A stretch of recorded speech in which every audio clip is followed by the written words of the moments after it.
Thank you for watching this DIA Systems tutorial. In this video, we'll cover the process of connecting your external warehouse, specifically fulfilled by Amazon warehouse, to DIA inventory. The purpose of the integration is to allow your external warehouse to be created as a separate location in DIA and for DIA to communicate order details to the external fulfillment center. To begin the integration, you will need to navigate to the integration module and then select Fulfillment by Amazon option. First, you will need to connect your fulfillment center to DIA, and there are two ways to go about it. The first is to use an existing Amazon stock connection. So if you do sell through Amazon already and that account is connected to DIA, you can select the first option and you will then be presented with an option to select from the drop down. If the store is connected, you'll be able to select that store, connect the FBA service. Alternatively, you can connect the service manually by following the step-by-step guide. So you will need to ensure that you have a Seller Pro account, and if not, you will need to upgrade to that account. You will then need to add FBA access to your Amazon account if you haven't already done so. Navigate to the relevant page and then source your merchant or seller ID, your marketplace ID, and the authentication token, and then connect to FBA. So once the store is connected, the first thing that will happen is a new location will be connected to DIA, or created within DIA rather, and the location will have the name of the FBA account. There are a couple of conditions for the location. You can access the locations in settings and reference books.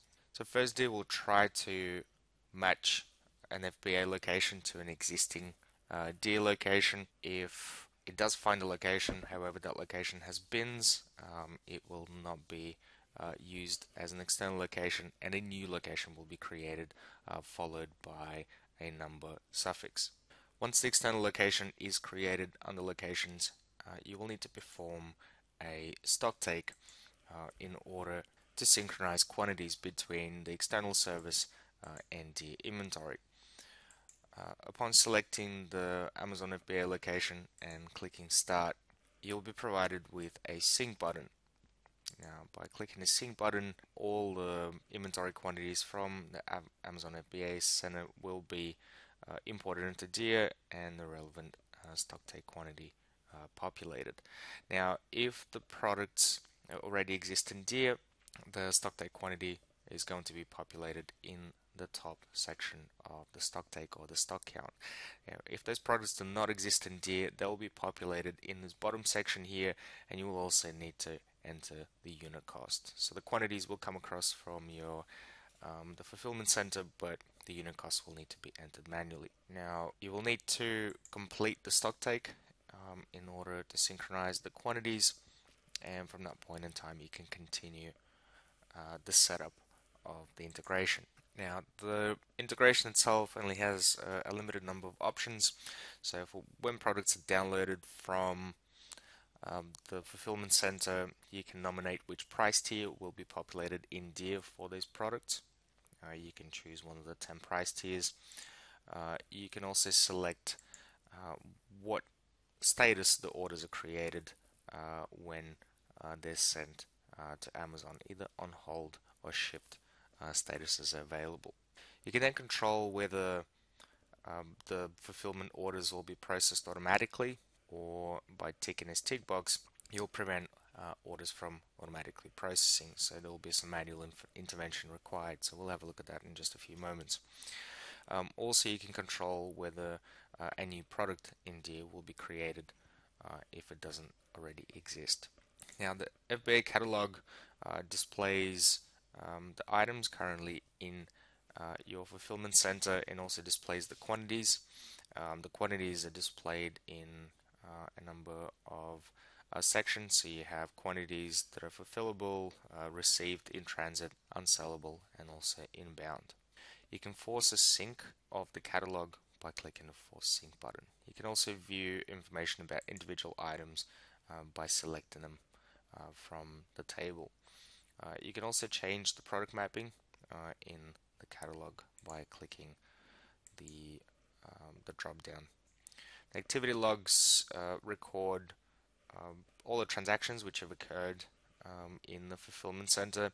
So whenever Deer creates a fulfillment order, that fulfillment order goes to Amazon FBA, and from that point in time, those orders are either fulfilled or voided or cancelled, and also tracking numbers are passed from the fulfillment center back to the inventory and recorded, and you can view that history in the log.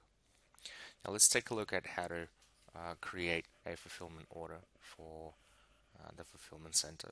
So you'll need to create a new sale, and then select a customer and start populating the order. We'll skip the quote in this instance and just create a new order. You can start populating the name of the item and authorize the order. Now, in order to fulfill from the third-party fulfillment center, which in this case is Amazon, you will need to either create a line manually or use auto pick, and ensure that the location you're fulfilling from is actually the Amazon location. You'll then need to authorize the pick, complete the pack, and once you get to the ship stage, you'll be able to either automatically fill the lines or create them manually. Select a shipping method you would like to use, select ship, and then authorize. Now, based on this, a fulfillment order will be created, which will be sent to the fulfillment center for processing. Now, because in my settings I have set not to process orders automatically, the order is created with a queued status, and I can view the order by clicking the relevant link. So the fulfillment order will show the details of the order, will show the shipping address, any comments that are required, and also the items being shipped. So the next step would be to process the fulfillment order. This will create a new status, which is set up in the settings during the setup of the fulfillment integration. In this case, the status is on hold, which means that the goods will not be dispatched at this stage, but the fulfillment center will receive this order and essentially reserve the inventory for this order. You could use the status, for example, if you're still waiting for the customer to make the payment before the goods are dispatched. From here, you can then click ship order, and this will change the status to ship, which means that the goods will then be dispatched to the customer. You can still cancel the order at this stage if necessary. Now the log will show the steps which have taken place since the order was placed. So we can see when the order was created, when it was processed and the status was changed, and also when the order was committed to shipment. Now once the order is shipped, tracking information is going to be received and populated in the tracking section, and also if I return to my original order, the tracking number will be populated in this section here. If there are multiple boxes shipped, they will receive multiple tracking numbers.